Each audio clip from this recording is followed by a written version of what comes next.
Hello and welcome. My name is Daniel Gandert, and on behalf of the Center on Negotiation and Mediation at the Northwestern University Pritzker School of Law, I would like to welcome you to this exciting interview series that celebrates the publication of a unique new book, Discussions in Dispute Resolution, the Foundational Articles. Thank you, Daniel. Along with Professor Gandert, my name is Allison Carroll. And before we get started, I'd like to take a moment to just orient you to some of the features on the Zoom webinar. Some of you were here with us last week, and you might have noticed we had a pretty lively discussion going on in chat. We're hoping to have something similar today. The session is being recorded, but for the privacy of all the attendees, your video and audio are currently muted. As I mentioned, we've got both the chat open where we hope we will have a lively discussion as the attendees. In fact, if you want, go ahead and click on chat and let us know where you're zooming in from. Last week's interview, I think we had folks not only from across the country, but from the world. I think I had seen London as well as Spain. Hi, Jen from Oregon. Cookie in Chicago, welcome. And I assume lots of folks from Las Vegas, since we are hosting Professor Gene Sternlight today for today's interview. So Q&A versus chat, just so that you know a little bit about these two different functions. The chat is where you can communicate with each other very informally. We also have the Q&A function open, where if you click on that, you will be able to post a question for the Q&A section at the end of today's interview that Professor Gene Sternlight will be able to answer. Let's see what else. Oh yes, I just also wanted to mention that everyone can see your comments in chat, but for the Q&A, you do have a choice to post your question anonymously if you choose. Daniel? Thank you very much, Allison. Well, joining us today are the editors of the book, Professors Art Hinshaw, Andrea Schneider, and Sarah Cole, as well as the author of this week's featured article, Professor Gene Sternlight. Before we turn it over to them, we want to make sure you know a little bit about the book that we are celebrating, as well as provide a brief synopsis of Professor Sternlight's featured article. To do this, we have invited two of our STAR students to join us. First, George Allen, a 3L and a TA in our negotiation course, will tell you about the book, and then Jordan Farrell, a 2L, a member of our negotiation competition team, will provide the article synopsis. George and Jordan? Thank you, Professor Gandert, and hello, everyone. We are honored to welcome you to the book launch for the Discussions in Dispute Resolution. This book is unique in that it identifies 16 of the most foundational writings in the ADR field and pairs each with 4 contemporary commentaries. During this month-long interview series, we are featuring the origin story behind one article in each of the 4 primary subfields highlighted in the book: negotiation, mediation, arbitration, and public policy.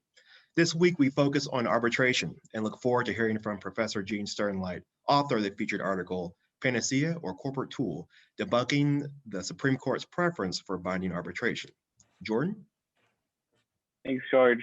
In this article, Professor Sternlight describes the fundamental flaws of arguing that binding arbitration is necessarily better for all parties and shows how such preference may not be supported by legitimate policy arguments.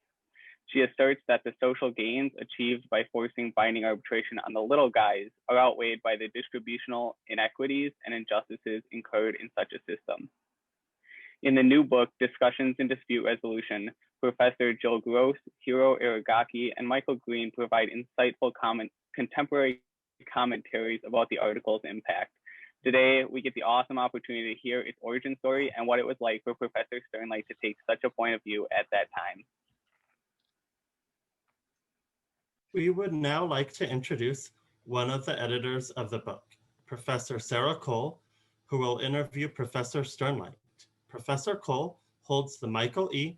Moritz Chair in Alternative Dispute Resolution and is the director of the Program on Dispute Resolution at The Ohio State University Moritz College of Law.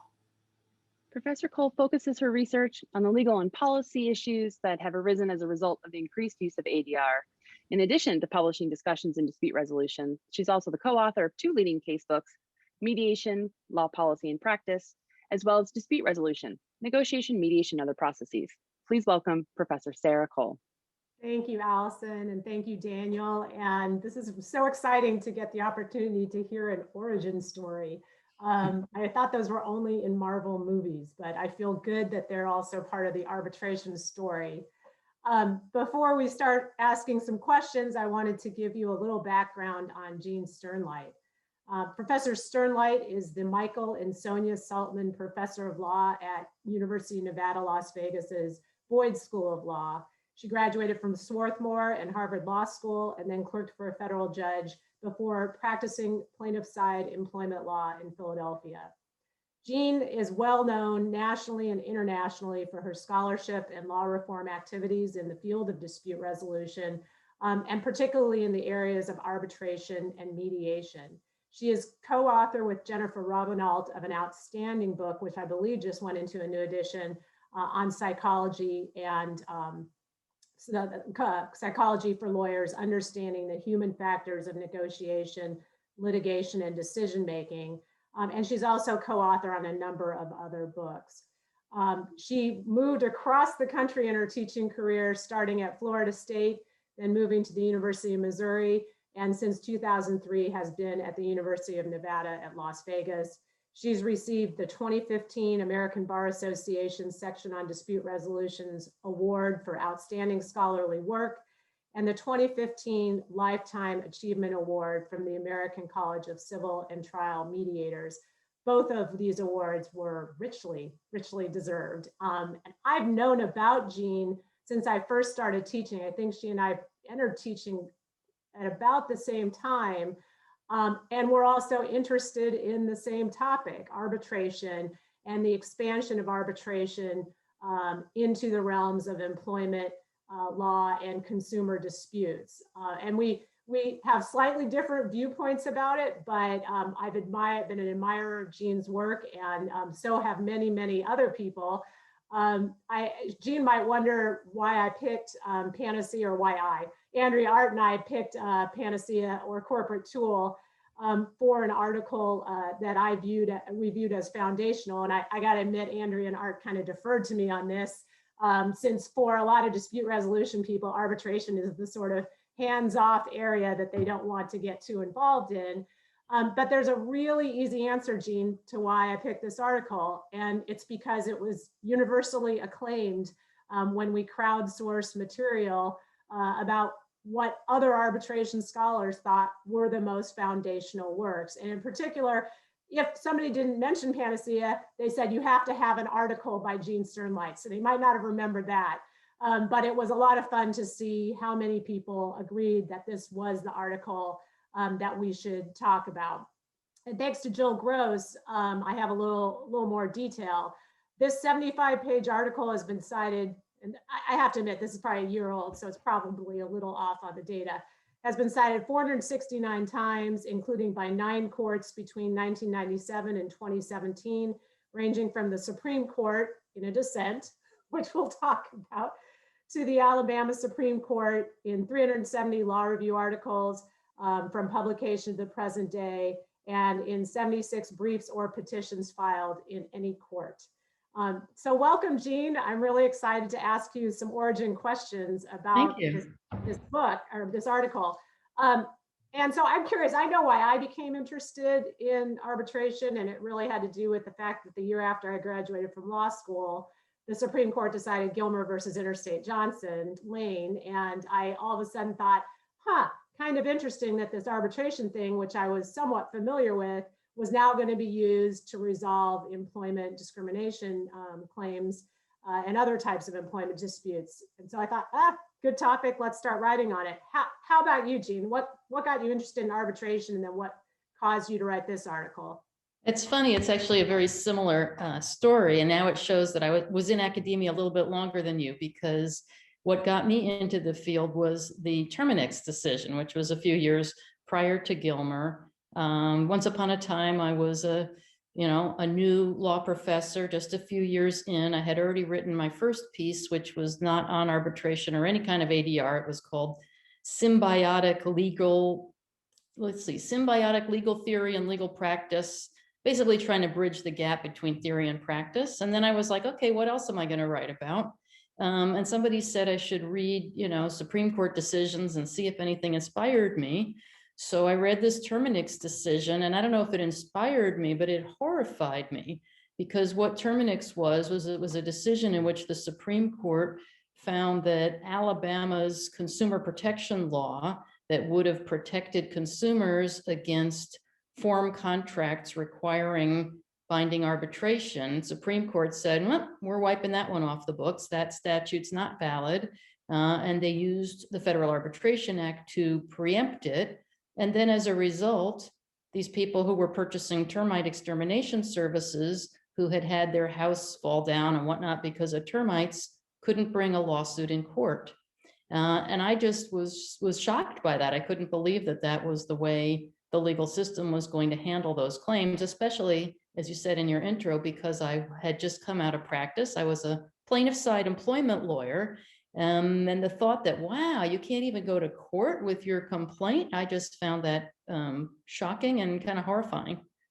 So then, were you thinking about the date of the article, which I actually didn't write down, was like early 90s or late 80s? Early 90s. Early 90s. So did you wait to see Gilmer and in 91, or was it shortly after that you wrote the article, or was it kind of you were thinking about it after? No, I guess it must have been after Gilmer too. I guess I don't remember exactly the order of the decisions, but the article, I think the date on it is 95, and I wrote it in, I think, 93 and 94. So whichever decisions had been decided up till then, those are the ones I based it on. They were all coming down pretty fast at that point, and so much was happening in arbitration, just like maybe it's again happening today. We'll get to that question a little bit later. But what was your thinking in terms of writing this, as I'm sure was a big tenure type of piece, or at least a kind of the sort of broad sweeping, let's imagine what all the potential claims that could be brought in an arbitration type of case would, or trying to fight an arbitration clause would be? How'd you go about that? Just for those in the audience who are thinking about those big kinds of broad sweeping doctrinal pieces, and theoretical too. Yeah, well, I mean, once I had read that case, I think I wasn't so much thinking, how can I turn this into a tenure piece? I was really more thinking, how can this possibly be? How can it be that the Supreme Court can wipe out plaintiffs' opportunities to go to court? And I frankly just didn't understand it. And I wanted to come to see why the members of the court would have thought that that made any sense whatsoever. Once I read their decision and I read the prior decisions, I came to decide, no, it didn't make a lot of sense, but obviously a lot of people disagreed with me. So then what I wanted to do was really, from a public policy standpoint, explain why, to me, it was so obvious that allowing a company to require a consumer to be forced into arbitration was a bad idea, whereas apparently a number of people thought that was a good idea. And having been an econ major in undergrad, I did naturally start to think about it from an economics standpoint. Yeah, tell me more about that, because that was actually where I came at it from too, having gone to University of Chicago. And you used a lot of the sort of repeat player, one-shot player lingo. Although I thought it was smart to also sort of describe a one-shot player as a little guy to make it clearer to people. And it's a hard thing to do, because either you write consumers and employees and other, but little guy sort of captures the total picture there. What did you think about, and how did you apply economics to law? Well, when I studied economics, as I didn't go to the University of Chicago, where they're all about law and economics, I went to Swarthmore College and I studied economics, and from the outset thought, these are very interesting principles, but to me, they don't show that the market is perfect. Rather, they give me a very nice tool bag to explain exactly why the market is not perfect. And I thought that This was really a very nice illustration of that. I didn't have any confidence that a perfect market would ensure that companies would protect the best interests of little guys, whether they be consumers, employees, or anybody else. Instead, I could easily see a lot of ways where, if allowed to impose arbitration on the little guys, companies would be getting a nice deal for themselves at others' expense. Did you think, the description that both Jill Gross and Hiro Aragaki gave of your piece in their comments on your piece were that deep down you were kind of a critical legal studies person who was applying those principles to explain why law and economics or economics didn't really properly explain why arbitration agreements should not be enforceable? Did you have any familiarity with critical legal studies when you were writing this, or is it just sort of kind of backs into critical legal studies because it's critical of a kind of a view of contract law as efficient and appropriate to enforce agreements between whoever is on either side of them? Yeah, I laughed when I read those comments, not because they're bad comments or there's anything wrong with them, but nobody in their life before, I don't think, has ever called me a crit. Although I think Hiro and Jill are exactly right that there are some common elements. I mean, an aspect of the CLS approach is, drawing on some Marxist economics. I think that that's right. And I am not a Marxist, but I certainly have used economics to show why perfect competition doesn't necessarily play out. So there is a commonality. I honestly think of the crits as using an awful lot of big words and, talking about, heteronormativity, and I don't even know, but things that are beyond my vocabulary, frankly, whereas I've always prided myself on being very common sense, down to earth. So that was the sense in which it made me laugh. Well, and yeah, I totally hear you on that too, because I think of you as very common sense and practical and just trying to think about, what's a fair outcome in this situation. And one of the things I've always admired you for is that you're not saying arbitration's a terrible process. You're saying that you don't think people should be required to comply or to have pre-dispute arbitration agreements enforced against them. And unless I'm misremembering, I think I've heard you say more than once that you're not at all opposed to post-dispute arbitration agreements. And I guess I'm curious, the pushback on that is always, well, no one will agree to arbitration once they have a dispute. What are your thoughts on that? And, do you still think that at this point in time, if let's say we do see a change in the enforceability of pre-dispute arbitration agreements, we might see more post-dispute arbitration agreements between little guys and companies? I have two answers to that, or three answers, honestly. One answer to that is, I really don't know. I would love to see that experiment done and see how many people would voluntarily agree to post-dispute arbitration. My second answer is, if people are right that virtually nobody would agree, then I think that makes an important statement. And I think then if nobody's agreeing to it, there's a reason for that. And companies would need to change their arbitration programs to make them more attractive and make them more fair so that people would want to agree with them, agree to accept those programs. And my third answer is actually a funny little article that I wrote that was entitled something like, "In favor of mandatory arbitration if imposed on the company." So I think arbitration could be set up to require the company to go to arbitration, but give the little guy the option. And I bet you would be seeing arbitration in that kind of a context because it would be set up in a fair way. And there are plenty of reasons to like arbitration. I like arbitration very much. I just think that when you allow any party to design the process and be in control of how the process works and how it's imposed, it's only natural they're going to set up a process that's good for them. And if it's good for them, it may well not be good for the other side. So we need to worry about that in a situation where the other side is a little guy who doesn't quite possibly understand what they're getting into or doesn't quite possibly have the power to say no. And we watched over basically the last 20 to 30 years how that prediction sort of came true, which was as soon as there was pre-dispute arbitration agreements, companies tried to sort of take the biggest bite out of the process that they could. And, it spent years in courts trying to assess what is enforceable and what is unconscionable. And I know one of the things you wrote about in your sort of reflecting on your own piece was the frustration you felt at how little was achieved in terms of eliminating pre-dispute arbitration agreements. But I guess in light of the sort of the judicial willingness to require a certain amount of fairness in these arbitration agreements, did that sort of look to you like an achievement, or are you still sort of thinking of it as no matter what I said or argued and others argued, it's sort of been a failure to change arbitration agreements?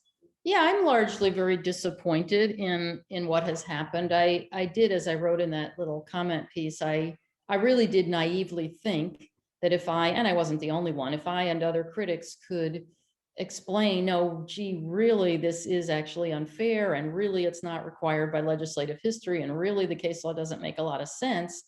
I did think at that time that there would be more either Supreme Court justices or folks in Congress, or, you know, this was before we saw preemption get as powerful as it was. Maybe there could have been more state legislators who would push back. So I have been very disappointed with where things have ended up, because at least so far, you know, things have only changed for the worse since I started complaining about how unfair mandatory binding arbitration can be. So one of the things that is interesting right now is the PRO Act. The House enacted the PRO Act yesterday, or not enacted, passed the PRO Act, which would ban class action waivers in employment agreements, which would have a major benefit to employees. In other words, making an unfair labor practice to require those kinds of prohibitions anymore. And the FAIR Act, which has been, I think, the sort of the evolution of the earlier act, where Congress has been focusing on trying to eliminate pre-dispute arbitration agreements in employment and consumer disputes and civil rights in the civil rights area. Do you feel more optimistic right now about the passage of those acts, and I haven't seen anything on this yet, whether the CFPB study, which ultimately recommended that there not be class action waivers and arbitration agreements between consumers and banks, will be sort of revived under the new administration? Yeah, I mean, I'm not particularly optimistic. I think I don't let myself be optimistic anymore. I've allowed myself to be optimistic many times, and my optimism has been shattered. I mean, the CFPB report that you mentioned, I thought that was a wonderful report. It really, laid out a lot of empirical evidence. And during the Obama administration, they did try through various administrative agencies to take some steps in what, in my opinion, is the right direction. But then, of course, it all got gutted again when the Trump administration came in. And we've seen those kind of ups and downs in many ways, whether through court decisions or congressional action or state action that gets preempted. It seems like, by some miracle, the FAIR thing could pass if something happened to change the filibuster rules. I mean, that conceivably could happen. I wouldn't say it's impossible, but there's an awful lot going on that Congress has to focus on. And while for me, mandatory arbitration, is pretty central, I appreciate that our country has a lot of problems right now, and that isn't going to be front and central. I know, I felt the same way. It's like, you think something's going to change with arbitration because it is actually really important to a lot of people. They just don't realize it until they have a dispute, and then that's a problem.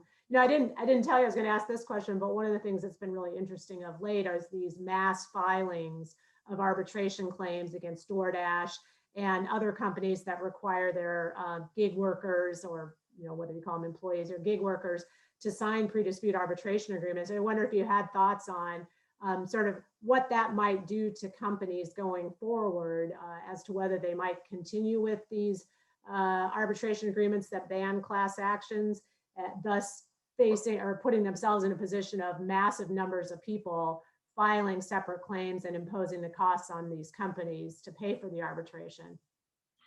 I mean, I think if a lot of that mass filing happens, I'm sure it will make companies think twice, because it's proven in a few very limited situations to be very costly for them. But, as far as I know, that's been in a pretty rare number of situations. So I think companies and their in-house counsel are going to, be very strategic, and they're not going to want to fall into that problem Is that going to solve the mandatory arbitration problem? I seriously doubt it. I rather would think that corporate counsel will be trying to think of some ways to just make sure that doesn't happen. And they're already trying to, draft rules to limit abilities for that kind of mass filing. So, I think the one thing that actually probably gives me a little bit of more hope would be, some of the social action stuff that's gone on. So, workers in the gig economy, people at Google and so on and so forth, or for that matter, the Harvard law students who have used their power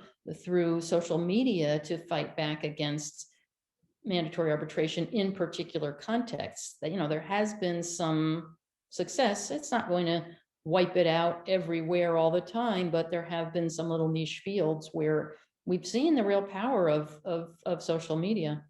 Yeah, talk a little more about that. So the People's Parity Project at Harvard and the Me Too movement affecting some companies' decisions about arbitration. I'm guessing some of our audience don't know a lot about that. Do you want to just say a little bit about what's been happening? Absolutely. And I'll also give a shout out in case she's watching or not. I have a student, Petya Pucci, who has written a really good article on this that she's going to be shopping for placements. So if anybody wants a good article on this, you can let me know and I'll let her know. But, basically what's happened, for example, at Harvard, a bunch of Harvard law students realized that a bunch of the big firms where they were seeking to get summer associate positions or maybe permanent jobs, a bunch of those firms were imposing mandatory arbitration on their employees. And that would mean that if those Harvard law students became employees at that firm, and if they unfortunately were subjected to sexual harassment or any other employment problem, they wouldn't be able to litigate against the firm. They would have to bring a claim in arbitration, and they, in all likelihood, wouldn't be able to bring a class action. So these Harvard law students were offended by that and decided to fight back against it. And they basically said, if any firm does that, then we're not going to interview with that firm. And I think they actually tried to prevail upon placement at Harvard to prevent that firm from even having, their placement operation at Harvard Law School. And similar things went on, in some particular companies where, people went out on strike to complain about the fact that particular companies like Google had, mandatory arbitration clauses. So there's power in social action. That's really the gist of it, which we've known for a long time. But it turns out that power through social action can often be more effective than going to court or going to Congress, and especially in a world where folks with a lot of money and who have a lot of paid lobbyists and who make a lot of campaign contributions can discourage legislators from making the kinds of changes that I might want them to make. So just kind of reversing a little bit and going back to when you wrote the article, what was the reception to this article? Did you think you'd written a great article that was going to be cited by courts and used in briefs? And were you at Florida State when that came out, or Missouri? Yeah, I was at Florida State, and I was, I was a pre-tenure law professor. I certainly don't think I was so egotistical as to think, oh, I've written a great article that somebody one day will think is a foundational piece in the field. But I thought it was a good article, and I thought it would help me get tenure. That's for sure. I think it, I was also talking to some of the other people who were active at the time, writing some of those same kinds of articles. So, some practitioners as well, who were, in this fight, as we saw it, of anti-mandatory arbitration. So, we patted each other on the back or on the head. And I guess I was certainly pleased when it was cited by courts and cited by other people, but I didn't go into it with a particular expectation.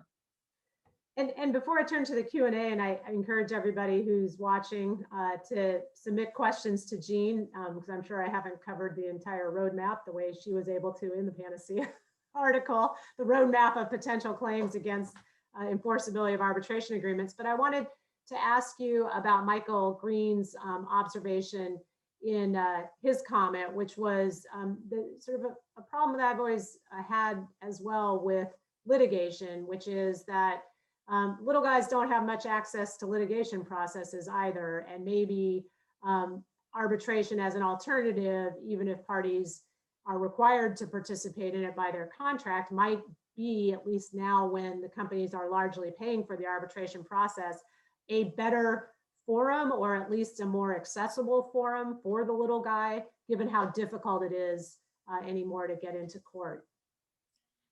Well, it's, as the economists would say, an empirical question, but there's been a lot of empirical work done on this, especially by Alex Colvin. And, in theory, I think that argument could make sense. And Sam Estreicher has probably written about it the most. He wrote this famous article a long time ago, better, I don't know, a Saturn for the many than a Cadillac for the few kind of thing.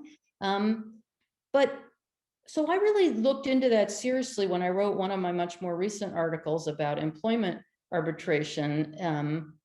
And I tried to look at as much of the data as I could. And it turns out that, when arbitration is made widely available to employees and it's imposed on them in a mandatory way, almost no employees actually file claims in arbitration.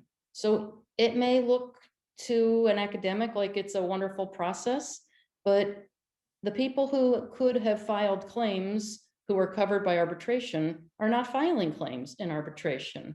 And it's interesting to think about why that might be. I think, and what I wrote is that I think one of the main problems is it's very hard for people to get a lawyer anyway, but it's even harder to get a lawyer when the only process that is available to you is arbitration, because lawyers know that if they have to take a claim to arbitration, they may well not win as easily. And even if they win, they'll probably recover a lot less than they would have gotten in court. So if you're a contingent fee lawyer, it's a real deterrent to taking the case. Now, somebody like Sam Estreicher would say, well, that's the whole point. They don't need lawyers. They can file on their own behalf. And arbitration is so, simple and wonderful and fair and easy. And it just turns out not to be true for most types of claims. I think about the work that I did as an employment litigator. I had to work darn hard and be very, smart and do a lot of research and dig a lot of facts. An employee cannot do what I did for them in the employment context. And that's true in many contexts. People need lawyers for many kinds of claims. Now, on the other hand, can arbitration ever work, and can people ever represent themselves? Absolutely, yes. And that's why I think people should have the choice to go to arbitration if they want to. If it's a fair process, if it's cheaper, if it's quicker, if it's easier, then let them choose it. And if they want arbitration, they can choose arbitration. And if they don't, let them choose litigation. That to me is the real free market solution. Give people a choice. And then the company, if it wants arbitration, will design it to truly be fair, cheap, accessible, better for everybody. If it is, go for it. I feel like I've heard the version of that talk before. Well, this is why I've beaten my head against the wall.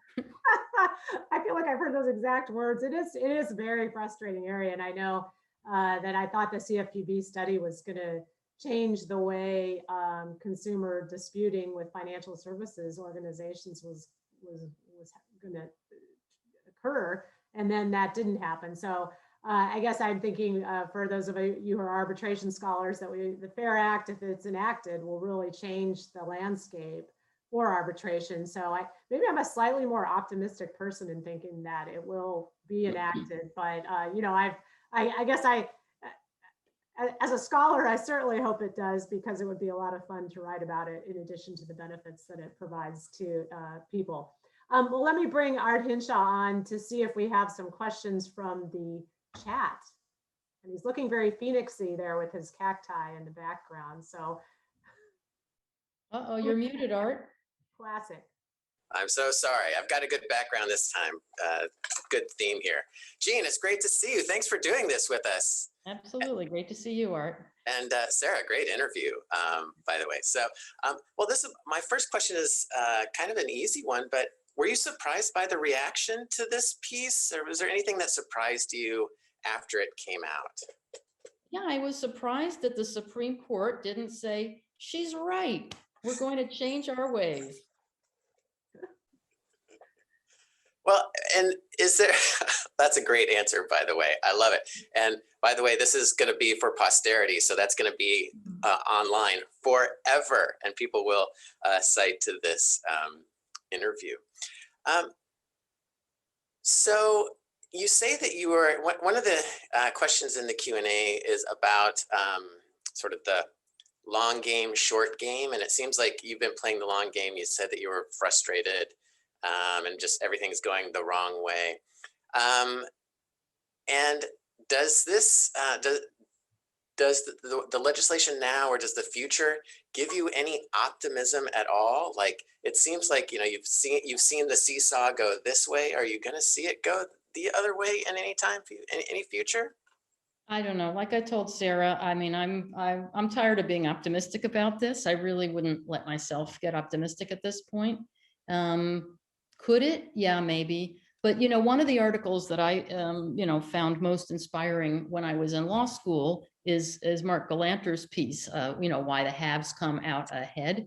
And I often think about that piece, you know, even now, so many years later, I think it's a good explanation of the phenomena that we're seeing, right? I mean, there's a reason why companies want to impose mandatory arbitration, and they have in our political system a lot of power, and they help get people elected. So, you know, it's not that Congress hasn't done anything. The things that Congress has done, though, are for the most part kind of comical, right? I mean, so Congress has carved out these little niches to protect particular interest groups that somehow could appeal broadly in Congress. So, you know, automobile dealers carved out a little niche so that mandatory arbitration could not be imposed on them by the folks who sell automobiles. They are protected, and yet automobile dealers remain free to impose mandatory arbitration on their consumers. So that kind of thing just leaves me very cynical about law reform opportunities at this point. And some of us might be cynical about just what that says about the legislative process in general, right? Right. So there was a question by Michael Green. Let me just go very quickly. He says, what about a mandatory non-binding arbitration? Basically an arbitration process that allows the little guy to go to court if the little guy wants to. I mean, I'm not a big lover of non-binding arbitration. I mean, I think it can make sense. I think if people want to go to non-binding arbitration, you know, with my blessing, let them go there. But to me, it wouldn't make sense to mandate that process because it can be an expensive, time-consuming process. And I don't know that I see the benefit of requiring everybody in some category to go through an additional hurdle before they would be able to get to court. I mean, that does happen. Actually, Nevada is, I believe, the one jurisdiction in the country that does the most with mandatory non-binding arbitration. If you file a lawsuit in Nevada in state court for, I think, $50,000 or less, absent a few little carve-outs, you've got to go to mandatory non-binding arbitration. So everybody goes through that process.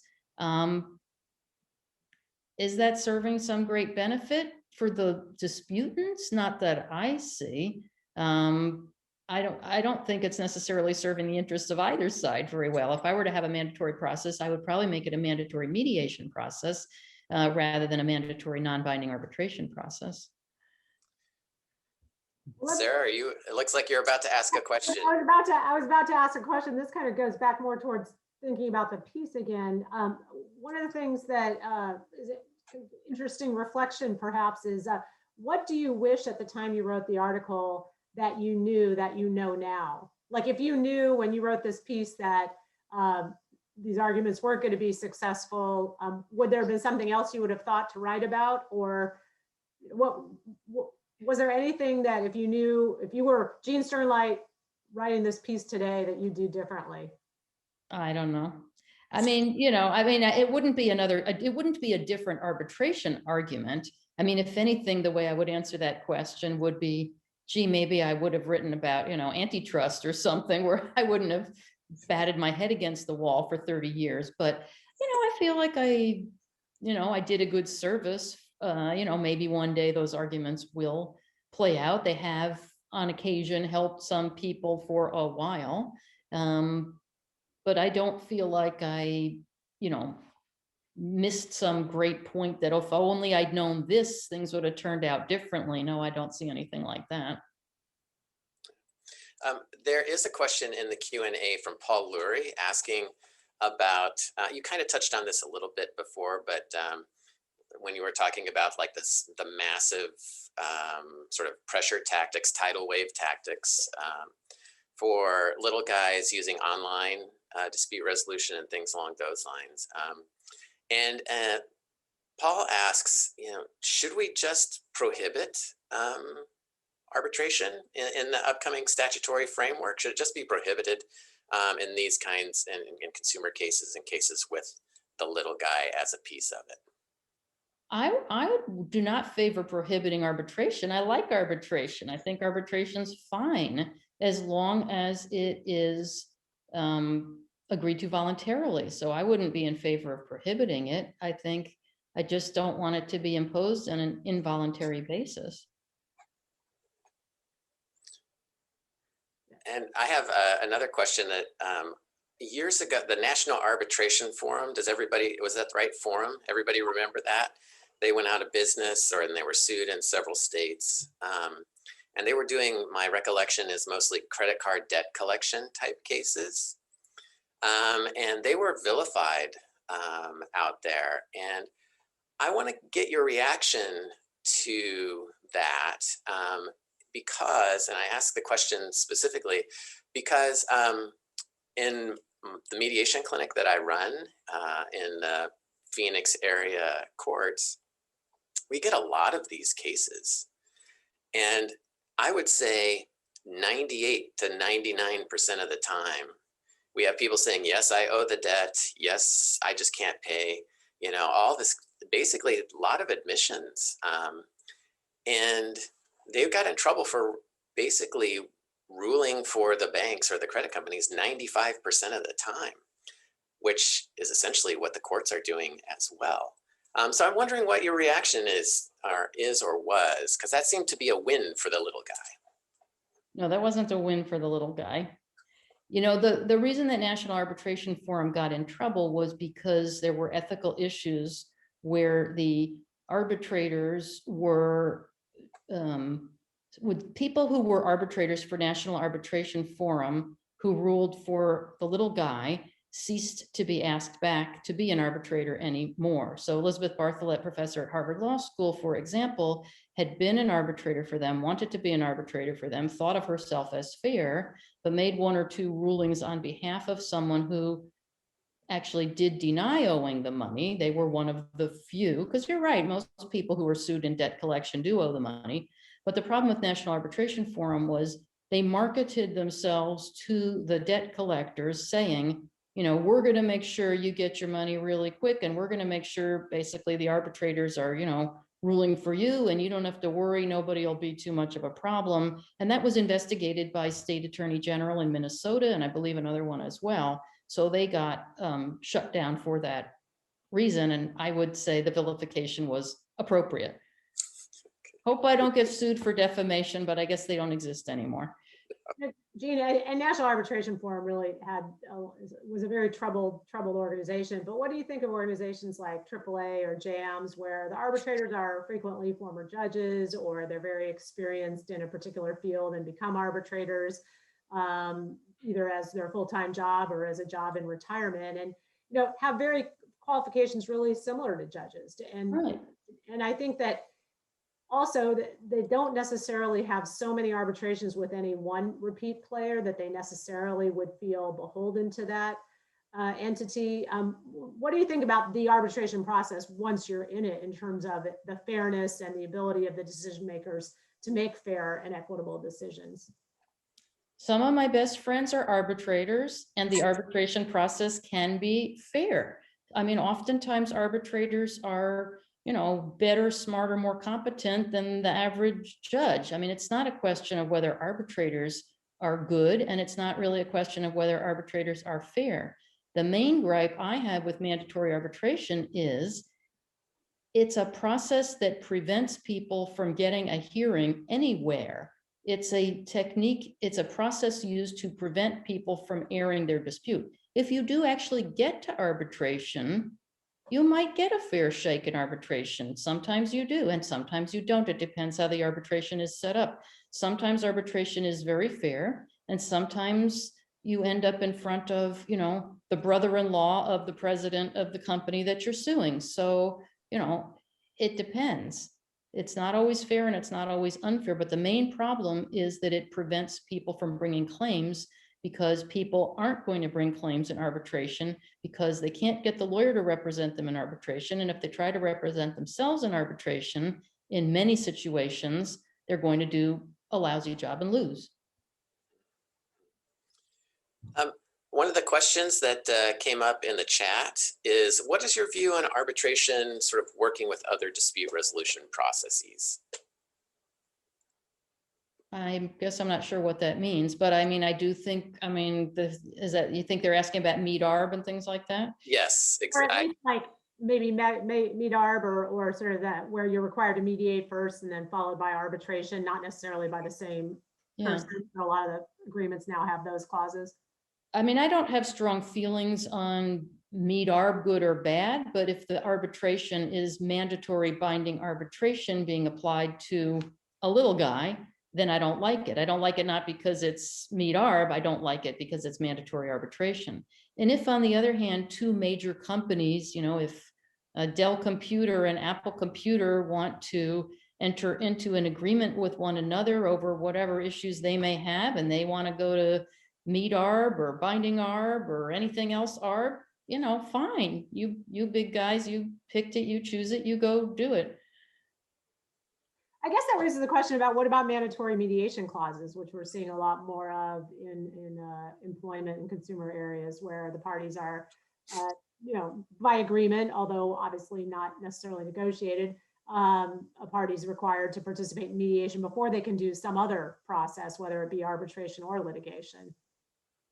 I'm not very bothered by that because you still have your court remedy. I mean, if somebody set up a mandatory mediation process so that somehow you had to stay in mediation for 10 years and spend $1 million over the 10 years, then sure, I would say that was unjust. But if you're talking about, you know, a normal mandatory mediation provision that might say, you know, you're going to have to try, give it a good faith try and try to mediate. And then if it doesn't work out, you go to court. That doesn't bother me. Ben Davis raised a question about the Galanter piece that you talked about earlier. Before I get to his actual question, I don't know how many people on this call might be familiar with that piece because it's not a traditional law review piece. I was wondering if you could talk about how that article inspired you, the haves and have not article, because I mean, many of us can see it, but I want to make sure that our audience does.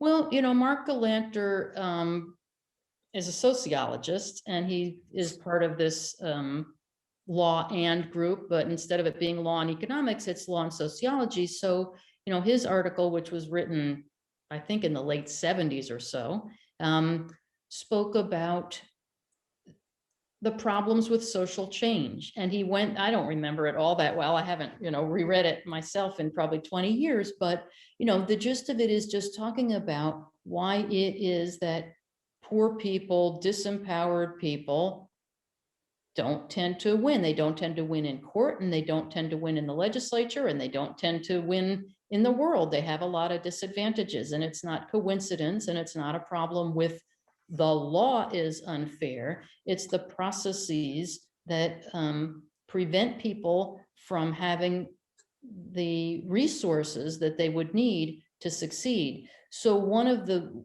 reasons for that is what he calls the repeat player problem, which is entities, often companies or rich people that go to court a lot. They are repeat players. They know what they're doing. They have a lot of information. That itself is a resource, as well as the money being a resource. And if you contrast the likelihood of success for that person or entity to the likelihood of success for a poor person who's never been in court before and maybe doesn't have a lawyer, you know, you don't have to be from Las Vegas to set the odds of success in that particular situation. Quick point of reference, that Galanter piece is in Discussions in Dispute Resolution as a foundational piece in our field. So anybody who wants to brush up on that, buy the book. So now let me get to Ben's question, which you did a perfect setup for, which is, he says that the rise of arbitration was basically a response to the Carter administration in the late 70s, diversifying the federal bench, and then trying to sort of replicate what we had before Carter, where it's, you know, conservative white male judges making decisions. Is that something that you agree with, disagree? What are your thoughts on that? I'm sure that was part of it. I mean, certainly it's true that companies got more and more interested in arbitration when they saw their chances of losing in court increasing. So with the passage, for example, of a lot of civil rights legislation in the 1960s and 70s, companies suddenly said, ooh, you know, we might get sued for civil rights violations. And similarly, there was a lot of consumer protection legislation that got passed in that same era. So for all those reasons and others, you know, companies saw their likelihood of either losing in court, or even if they would win, having to spend a lot of money trying to defend themselves in court. They basically just got a lot more worried, with reason, about being sued. And I'm sure Ben's right that it, you know, probably related as well to the demographic makeup of the judiciary that did get at least a little bit less white in that period of time. So I mean, I kind of don't blame companies. I mean, companies and their lawyers did their job, right? They're looking for ways to try to protect the interests of their client. And, you know, arbitration had existed for many, many years. I mean, arbitration, you know, had existed, you know, back in the Middle Ages for that matter, but arbitration had existed in this country between two commercial entities ever since the founding of our country. What was new was companies starting in the late 70s, early 80s to try to think about, let's put this in our contract and let's impose it on the party with whom we have a contract. And in the beginning, companies assumed they couldn't get away with imposing it on an employee. And there was case law that made them think they couldn't get away with it. And they didn't think they could get away with imposing it on consumers. But as the Supreme Court handed down case after case that endorsed arbitration and said arbitration is favored, companies' attorneys started to think, maybe we can push it a little bit farther. And they did, and they did, and they did. And the Supreme Court accepted each push. And so it just got to be the more so.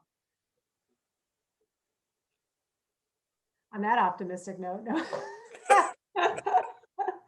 I think you're sticking with your with your view that this has not been an easy road for somebody who's seeking to end pre-dispute arbitration agreements, for sure.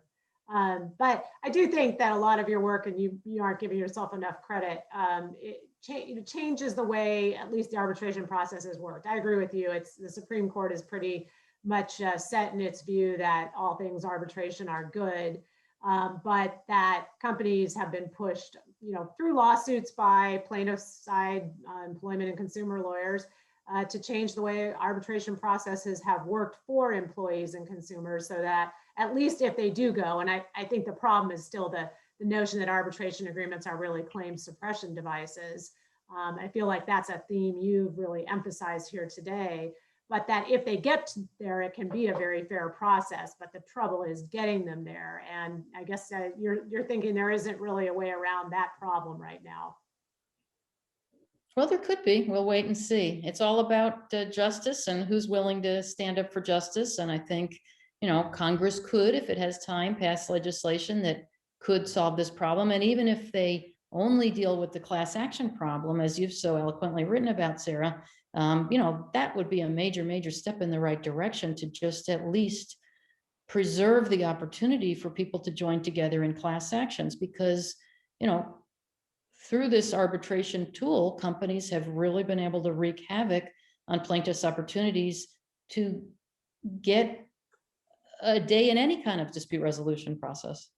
I loved it. I just last comment. You're the big picture thinker and I'm the incrementalist. I'm thinking, well, what could I get them to do? Maybe we could get rid of the class action waivers, and then we can work the other problems out down the road. But we'll see what happens. Allison, did you want to hop in here? Well, I just wanted to go ahead and come on and just say thank you so much, Jean, Sarah, and Art, for this incredible discussion. Jean, as a former student of yours, it is an honor to hear your thought process in going into this article. I was just a ADR, whatever is ADR is great, great, great. And you were able to point out some of these issues. And I appreciate today you further clarifying what exactly those issues are. It's not arbitration, it's just the mandatory part of it. Everyone, please join me in thanking Jean Sternlight, Sarah Cole, Art Hinshaw, and of course their co-editor, Andrea Schneider, for week 2 of our interview series. We're putting into chat information about registering for the last 2 interviews that we have next week with Bob Mnookin and on March 25th with Len Riskin, where again, as a colleague at Northwestern, we're going to take the opportunity to celebrate more than just his grid article that is in the new book, but also his larger impact on the ADR field. We're also putting into chat a link to the book to purchase it. Art, you want to put your plug in for the discount? Yes, I do. I don't have the discount code memorized though. Oh, no, it's in the chat. It's in the chat. Okay. Just how much is it? I know you love it. Oh, it's 30% off. So it goes from like 99 to what, $66. So. Let's all buy it and to praise Art's ability to do math on his feet. And by the way, it is a great tool, just as another promo here. Thank you very much. If you're going to do like an upper level seminar in dispute resolution, it would be a great book to use in conjunction with these videos as well. So keep that in mind as you look at your curricular needs and opportunities. That is a good reminder. We did record this. We will be making all of the interviews available, recordings of all of the interviews available at the end of the series. Again, thank you all so much for joining us. We look forward to seeing you next week. Professor Sternlight, thank you so much. Thank you. It's been a delight to be with my former students. Thank you. Take care.